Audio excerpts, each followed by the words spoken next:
नमस्कार दोस्तों, progressive classes में आपका स्वागत है।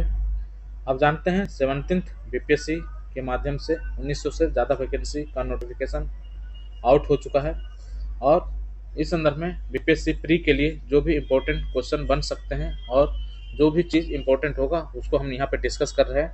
तो इसी संदर्भ में आज हम डिस्कस करने जा रहे हैं बिहार बजट 2024-25। तो बिहार बजट 2024-25 ये 13 फरवरी 2024 को बिहार की एनडीए सरकार के उप मुख्यमंत्री सह वित्त मंत्री हैं सम्राट चौधरी। इन्होंने 24-25 का बजट विधानसभा के सामने रखा और यह बजट है 2,78,725.72 का। तो 278 याद रखना है, 278 हमारा बजट कितना है, 278 लाख करोड़ रुपए का बजट है। यह राज्य के इतिहास में अब तक का सबसे बड़ा बजट है। वित्तीय वर्ष 24-25 का कुल व्यय बजट अनुमान वित्तीय वर्ष 2023-24 के बजट अनुमान 261 करोड़ से 16,840 करोड़ रुपये अधिक है, जो पिछले साल की तुलना में 6.4% अधिक है। तो हमारे लिए ये डाटा इंपॉर्टेंट है। पिछली बार का जो बजट था 261, उससे हमारा इस बार का बजट 16,000 करोड़ रुपये ज़्यादा है, 16,840 करोड़ रुपये ज़्यादा है। यहाँ से डायरेक्ट क्वेश्चन पूछा जा रहा है कि पिछली बार का बजट था उससे कितना बजट इस बार अधिक है, तो 16,840 करोड़ रुपये अधिक है। और ये यदि देखें परसेंटेज में तो 6.4% अधिक बजट है। तो पिछली बार रहा हमारा बजट, पिछली बार का बजट था 261, इस बार का है 278। तो इस तरह से देखें तो 16,000 करोड़ रुपये अधिक है और ये परसेंटेज हो जाता है 6.4%। ठीक है। वित्तीय वर्ष 24-25 की स्थापना एवं प्रतिबद्ध व्यय का बजट अनुमान 178 था। स्थापना एवं प्रतिबद्ध व्यय कितना था, 178, जो वित्त वर्ष 23-24 के बजट अनुमान 161 से 16,850 करोड़ रुपये अधिक है।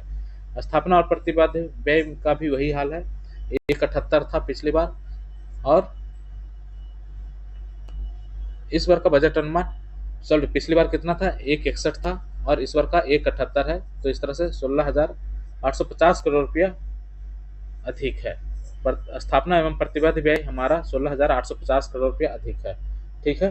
तो देखिए हमारे सामने जो इम्पोर्टेंट फैक्ट निकल कर आए जो हमें याद रखना है वो है, एक तो 278, 16,840 अधिक, स्थापना प्रतिबद्ध व्यय में भी 16,850 अधिक। ठीक है। और ये कितना है, टोटल जो व्यय है वो 6.4% अधिक है पिछली बार के रिस्पेक्ट में, 6.4% अधिक है पिछली बार के अपेक्षा, 6.4% अधिक है। ये हमें याद रखना है। ठीक है। अगला देखते हैं, सुशासन के कार्यक्रम 2020 से 25 आत्मनिर्भर बिहार के 7 निश्चय 2 के अंतर्गत वित्तीय वर्ष 24-25 में विभिन्न विभागों के अंतर्गत कुल बजट प्रावधान 5,040 करोड़ रुपये का किया गया है। तो 7 निश्चय 2 के तहत 5,000 करोड़ रुपया लगभग मिला है, 50-40 मिला है, ये हमें याद रखना है। 7 निश्चय 2 में कितना मिला है, 50-40। और ये क्या है, आत्मनिर्भर बिहार का जो 7 निश्चय 2 है, आत्मनिर्भर बिहार के लक्ष्य से ये प्रेरित है 7 निश्चय 2। ठीक है। तो इसमें क्या है देख लेते हैं, बजट का आकार साल दर साल किस तरह से बढ़ा हुआ है, ये यहाँ पे एक डाटा दिया गया है। पिछली बार 261 था, इस बार का 278। अब ये भी देख लीजिए 278 कितना है, 725, 278,725। ठीक है, 278,725 है 24-25 का। यहाँ पे ये सारा कंपेरिजन किया गया है। आगे देखते हैं, वित्त वर्ष 23-24 में बिहार ने 10.64 की विकास दर दर्ज की और राज्य में 2.5 करोड़ लोग गरीबी से बाहर आए। तो बिहार का जो विकास दर कितना रहा, यहाँ से क्वेश्चन पूछा जाता है 2023-24 का, वो 10.64% रहा। बहुत ही ज़्यादा इंपॉर्टेंट है, डायरेक्ट क्वेश्चन यहाँ से देखने को मिलेगा।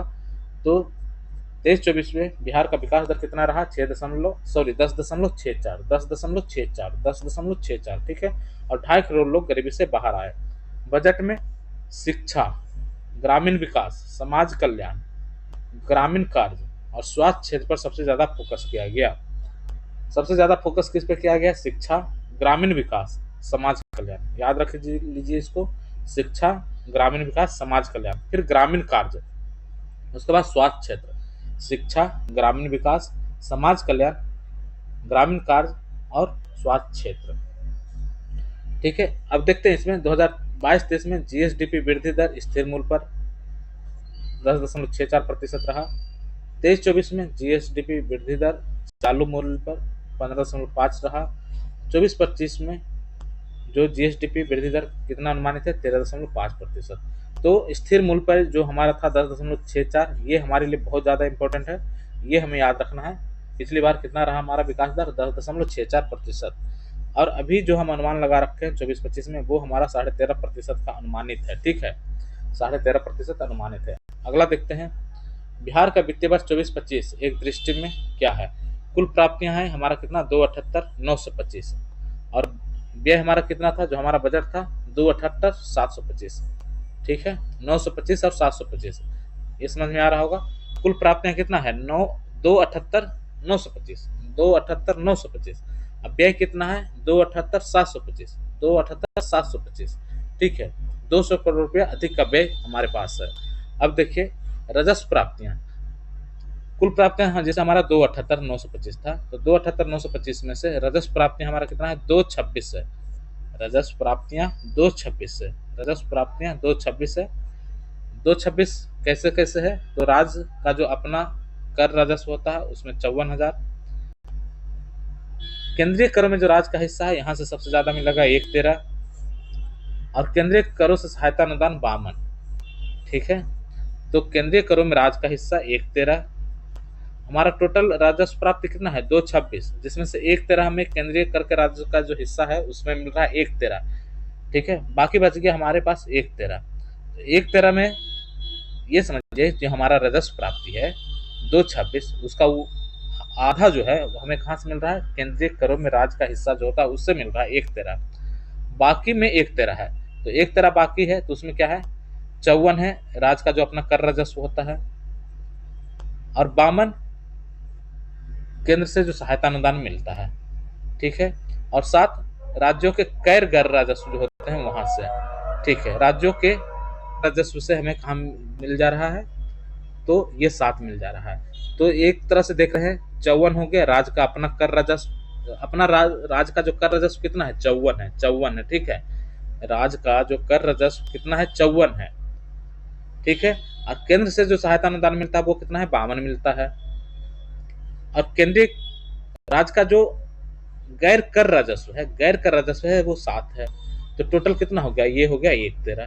तो 113 कितना हो गया, 226। यही हमारा राजस्व प्राप्ति है। फिर से हम इसकी चर्चा करते हैं, इसको हम याद ही कर लेते हैं। ठीक है,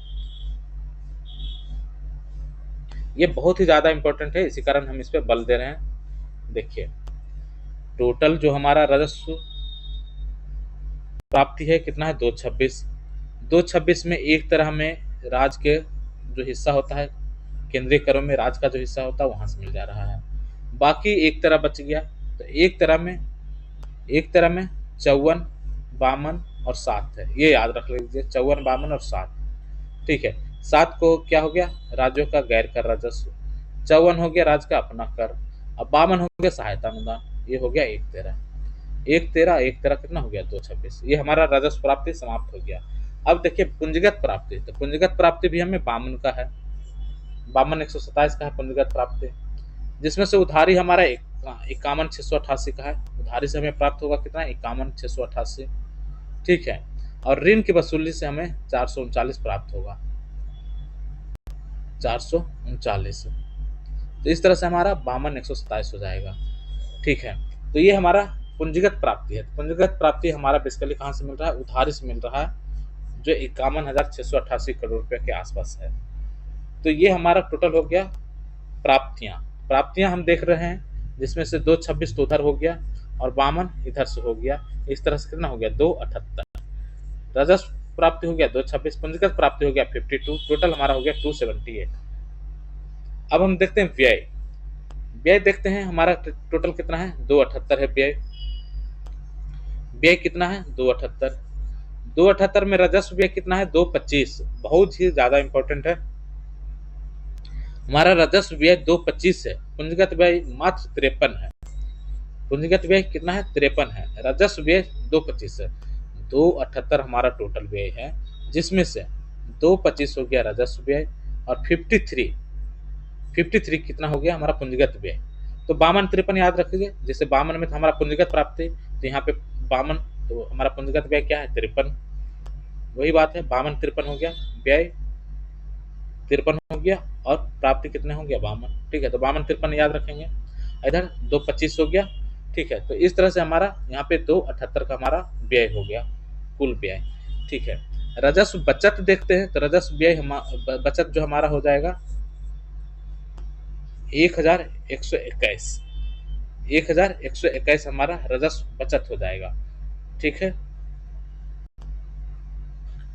और राजकोषीय घाटा कितना है हमारा 29,095 2995 राजकोषीय घाटा 29,095 करोड़ रुपया है। ये 29,095 करोड़ रुपया हमारा क्या है, राजकोषीय घाटा है। और राजस्व बचत कितना हो गया, दो एक दशम सॉरी 1121। राजस्व बचत हमारा कितना हो गया 1121, और राजकोषीय घाटा कितना हो गया 29,095। ठीक है, 29,095 हमारा क्या हो गया राजकोषीय घाटा, और 1121 क्या हो गया हमारा राजस्व बचत। तो ये हमारा टोटल जो डाटा था, यहाँ पे हम याद भी कर चुके हैं इसको। अब आगे बढ़ते हैं, बजट की मुख्य बातें क्या है। तो जीएसडीपी, सकल राज्य घरेलू उत्पाद इसको बोलते हैं जीएसडीपी। तो 2024-25 के लिए राज्य का जीएसडीपी मौजूदा कीमत पर 976 करोड़ हो जाने का अनुमान है, जो पिछले वर्ष की तुलना में 13.5% की वृद्धि दर्शाती है। वर्ष 23-24 के अनुसार बिहार की जीएसडीपी 15.5% बढ़ने का अनुमान है, 23-24 के अनुसार। तो देखिए, कहा जा रहा है कि 24-25 के लिए जो राज्य का जीएसडीपी है हमारा 9.76 करोड़ हो जाने का अनुमान है, और इस हिसाब से देखें तो ये हमारा 13.5% की वृद्धि को दर्शाता है। कितना, 13.5% की वृद्धि को दर्शाता है कि हमारे जीएसडीपी में ये जो वृद्धि होगा 13.5% का होगा। ठीक है, अगला देखते हैं,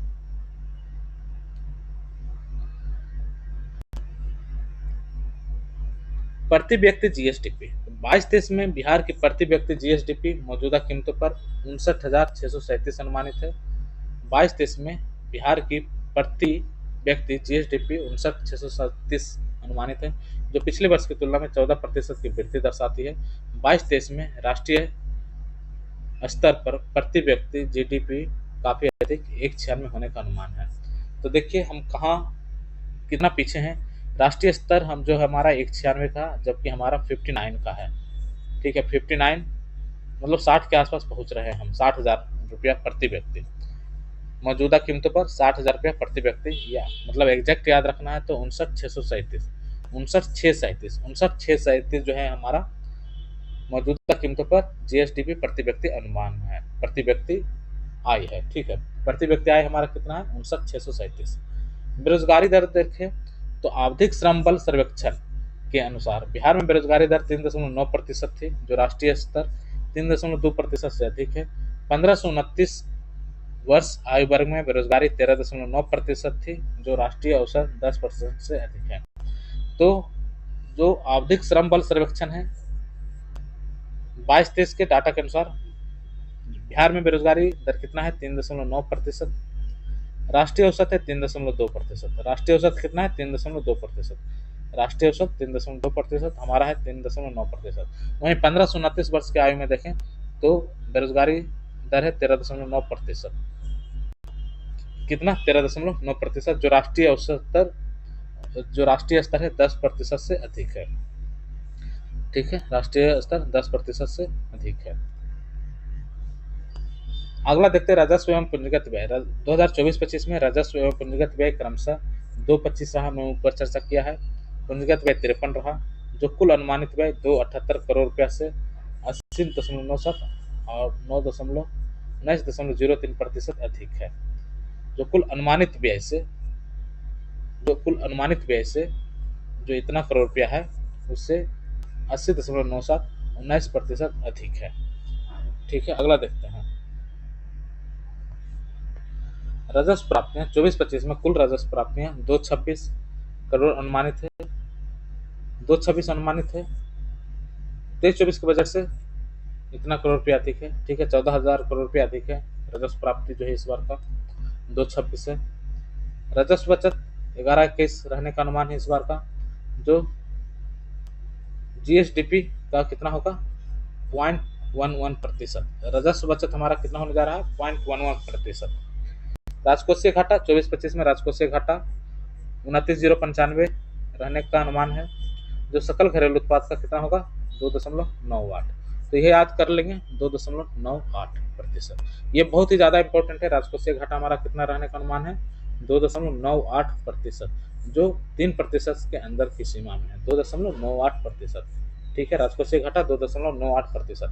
और यदि ये राशि में देखें तो 29,095 है, तो ये 29 आ ही रहा है। ठीक है, इसे याद कर लीजिए इसको।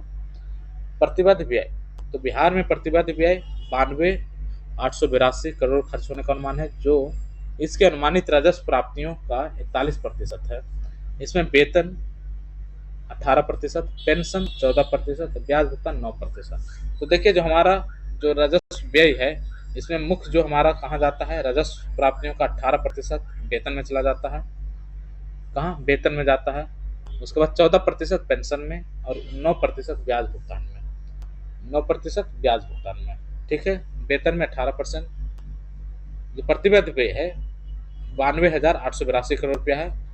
ठीक है, जो इसके अनुमानित राजस्व प्राप्ति का 41% है। तो प्रतिबद्ध व्यय हमारा कितना है? 92,882। 92,882।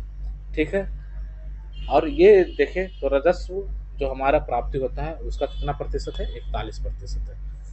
ठीक है, राजस्व प्राप्ति हमारा कितना है? हमने ऊपर चर्चा किया था। राजस्व प्राप्ति है हमारा 226। तो राजस्व प्राप्ति 226 है, उसका 41% जो है प्रतिबद्ध व्यय है।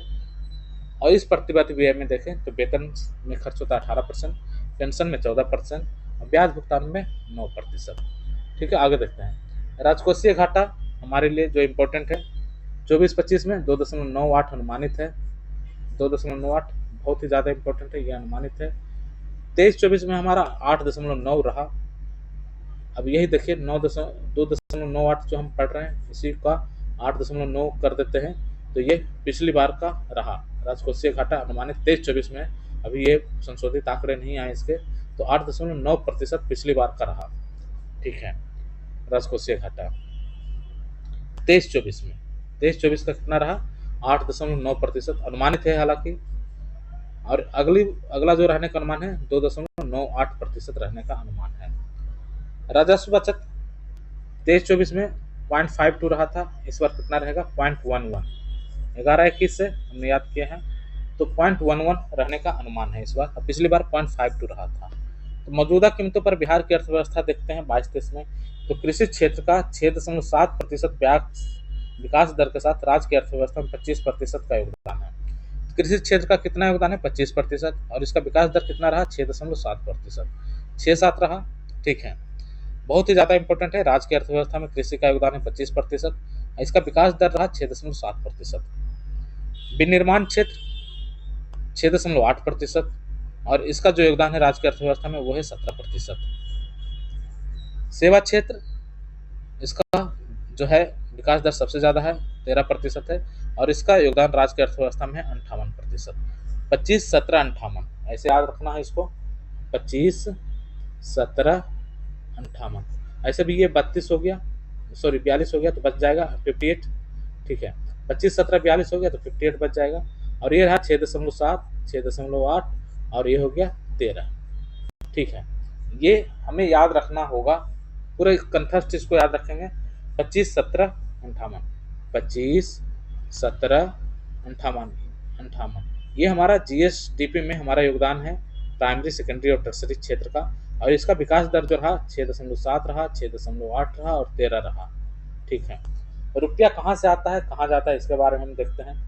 तो ऊपर जो हमने यहाँ पे डाटा देखा था, यहीं से हमें सारा कुछ पता चल जाएगा। एक तरह से देखें कि हमारा जैसे राजस्व प्राप्ति था 226 में से 1.13 जो है 50% केंद्रीय कर में जो राज्य का हिस्सा होता है वहीं से आ जाता है। बाकी हमने 54, 52 और 7 का कंसेप्ट रखा था। 54 कहाँ से आ रहा था? राज्य का जो अपना हिस्सा था कर राजस्व, सॉरी राज्य का जो अपना कर राजस्व है 54। और 52 क्या था? 52 था जो सहायता अनुदान मिलता केंद्र से वो। और 7 क्या था? गैर कर राजस्व था। हमें उतना चीज याद है वहां पर। ठीक है, अब यही चीज देखिए यहाँ पर भी आपको पता चल जाएगा। तो केंद्रीय करों, अभी इसमें देखते हैं कि रुपया कहाँ से आता है। तो रुपया आता है जैसे केंद्रीय करों में राज्य का जो हिस्सा है यहाँ पे 40% बता रहा है। ठीक है।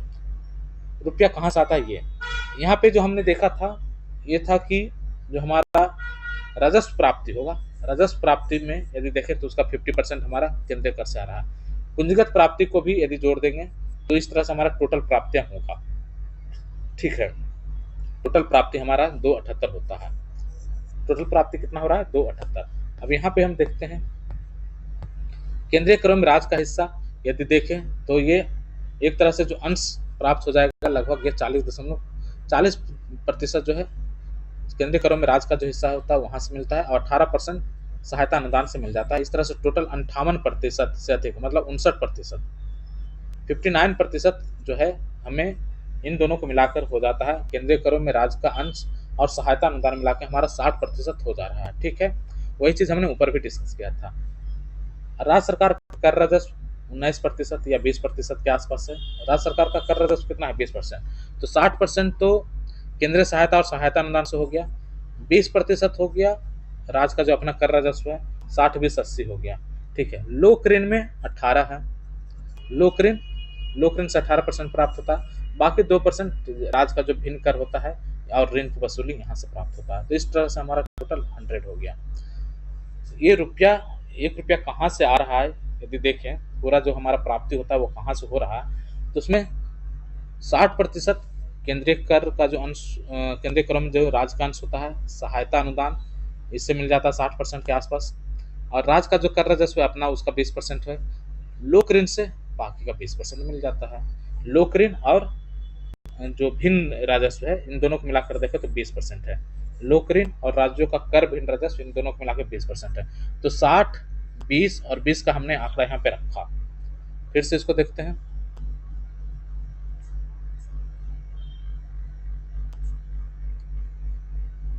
साठ 20 और 20।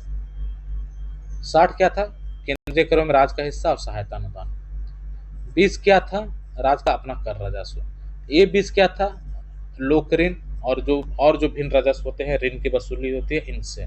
बस इतना हमें याद रखना है।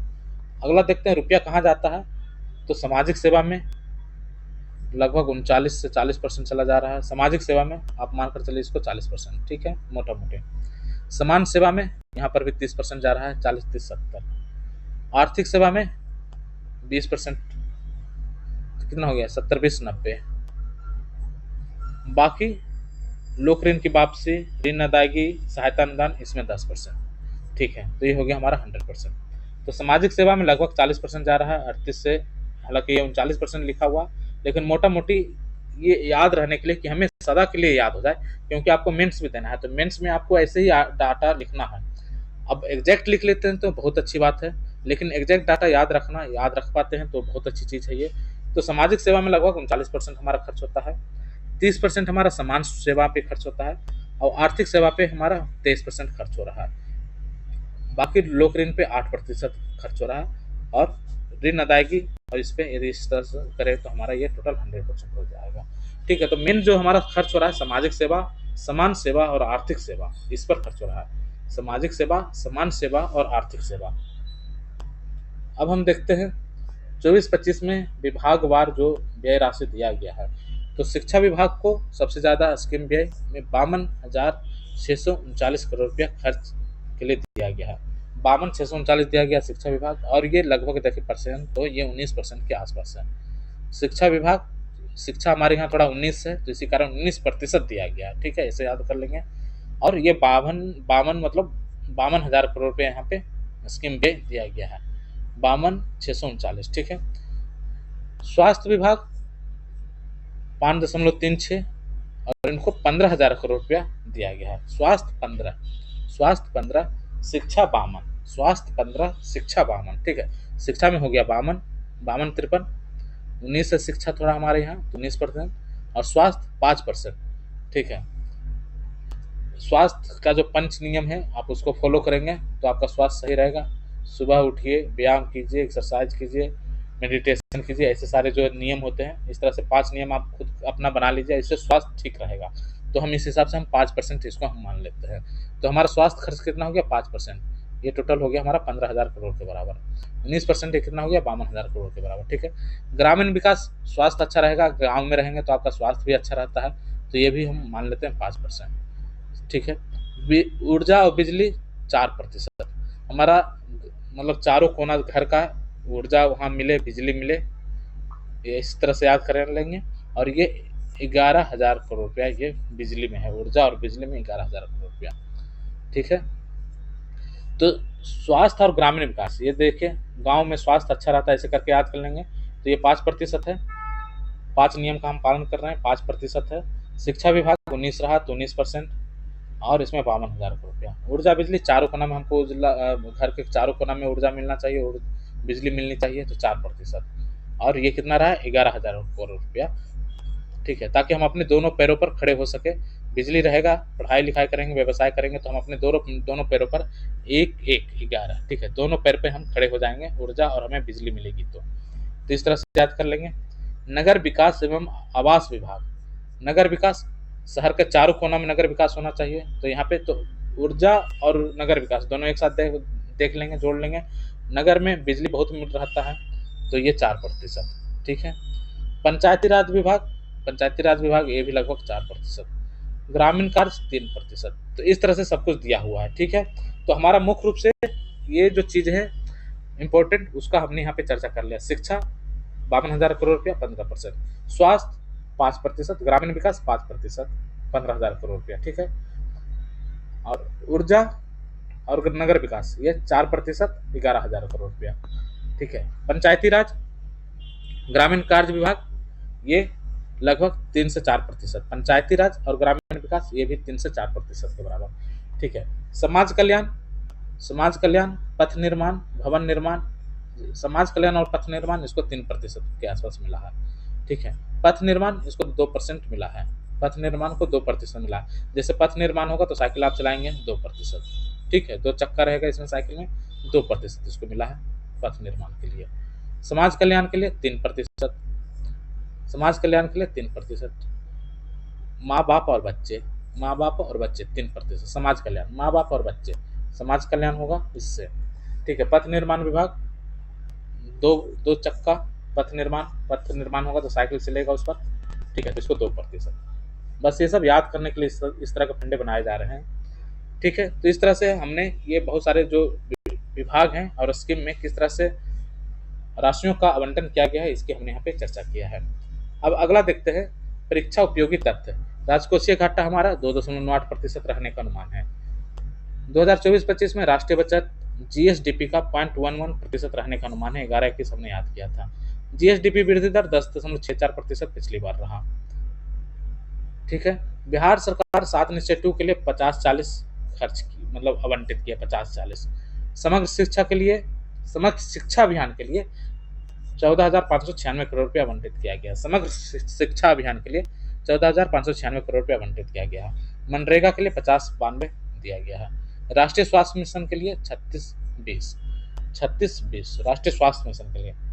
प्रधानमंत्री आवास योजना शहरी के लिए 2103, प्रधानमंत्री आवास योजना शहरी के लिए 2103 दिया गया है। ठीक है, स्मार्ट सिटी मिशन के लिए 640 करोड़ रुपया आवंटित किया गया है। प्रधानमंत्री ग्राम सड़क योजना के लिए 2071, स्टूडेंट क्रेडिट कार्ड योजना के लिए 700 करोड़ रुपया। 89 ITI सेंटर ऑफ एक्सीलेंस बनाया जाएगा। बहुत इंपॉर्टेंट है, सेंटर ऑफ एक्सीलेंस कितना बनाना है, 89 बनाना है, 90 नहीं, 90 से कम। ठीक है, 90 नहीं बनाना है बिल्कुल, 89 ही बनाना है, बस याद करने के लिए बोल रहा हूँ। ठीक है, तो ITI जो है 90 नहीं बनाना है, 89 ही बनाना है, ये कम बनाएंगे, ज़्यादा नहीं बनाएंगे। ठीक है, सेंटर ऑफ एक्सीलेंस। इलेक्ट्रिक बसें 400 इलेक्ट्रिक बसें चालित की जाएगी। 2025 तक 100% स्मार्ट मीटर लगाने का लक्ष्य रखा गया। बहुत ज़्यादा इंपॉर्टेंट है, हमारा स्मार्ट मीटर कब तक लगाया जाएगा, 2025 तक स्मार्ट मीटर लगाने का लक्ष्य रखा गया है। मुख्यमंत्री निश्चय स्वयं सहायता योजना भत्ता के तहत आगामी वित्तीय वर्ष 200 करोड़ रुपया का प्रावधान दिया गया है। तो मुख्यमंत्री निश्चय स्वयं सहायता योजना भत्ता, निश्चय स्वयं सहायता भत्ता योजना के तहत कितना, 200 करोड़ रुपया। निश्चय स्वयं सहायता भत्ता योजना 200 करोड़ रुपया। हर घर नल का जल के लिए 1295 करोड़ रुपया, हर घर नल का जल 1295 करोड़ रुपया।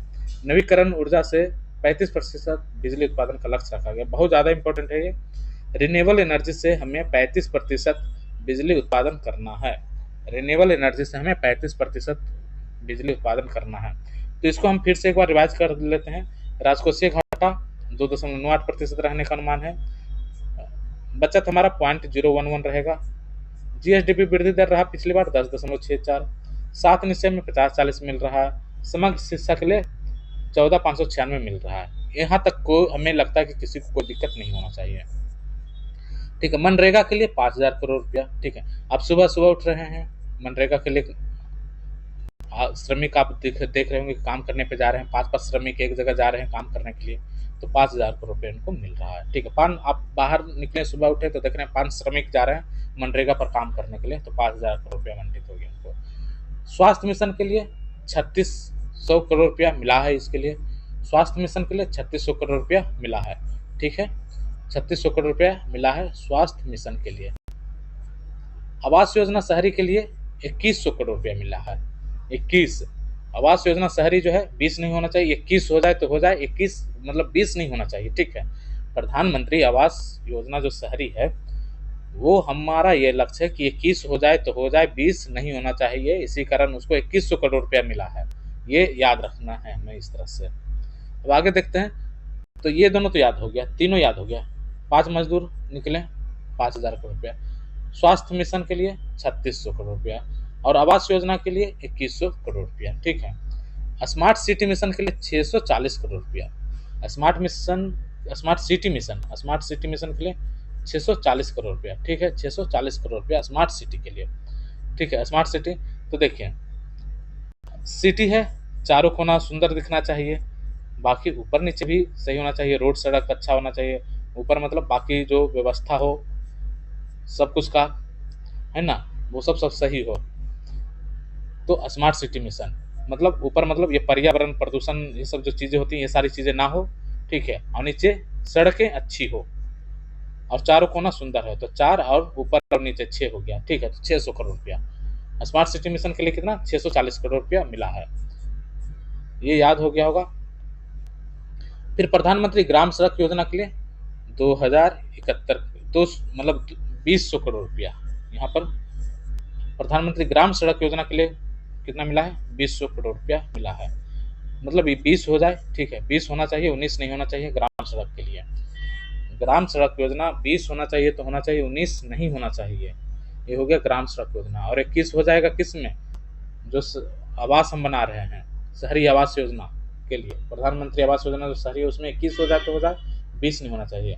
और ग्राम सड़क में 20 चलेगा, 19 नहीं चलेगा ग्राम सड़क के लिए। स्टूडेंट क्रेडिट कार्ड के लिए 700 करोड़ रुपया। तो देखिए स्टूडेंट क्रेडिट कार्ड 600 के बाद हम 700 याद करेंगे। 600 कहाँ याद किए थे, स्मार्ट सिटी मिशन में। स्मार्ट रहेंगे, स्मार्ट सिटी मिशन में जो स्टूडेंट रहेंगे वो सारे स्मार्ट रहेंगे, उनके पास क्रेडिट कार्ड रहेगा अपना, इसी कारण 100 और करोड़ रुपये एक्स्ट्रा मिल जाएगा उनको।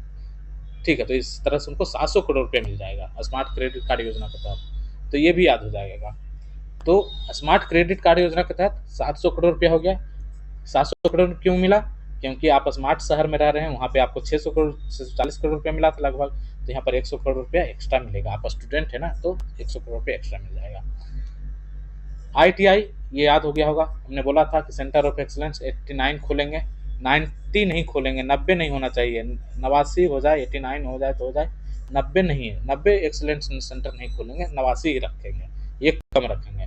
इलेक्ट्रिक बसें 400 का संचालन होगा, 400 इलेक्ट्रिक बसें का संचालन होगा।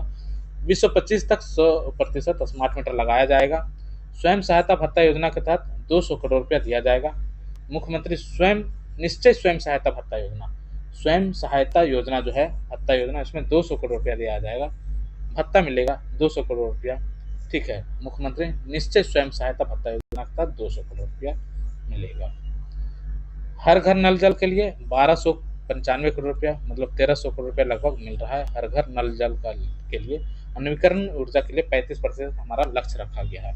तो इस तरह से बजट का जो भी बिहार बजट है इसमें हमने प्रमुख चीज़ों को यहाँ पे डिस्कस कर लिया और बहुत सारी चीज़ों को हमने याद कर लिया साथ ही साथ। तो अब हम अगले टॉपिक के साथ हम मिलते हैं। आपको अच्छा लगा होगा तो अपने दोस्तों के साथ शेयर कीजिएगा, चैनल को सब्सक्राइब करेंगे। तब तक के लिए धन्यवाद। जय हिंद।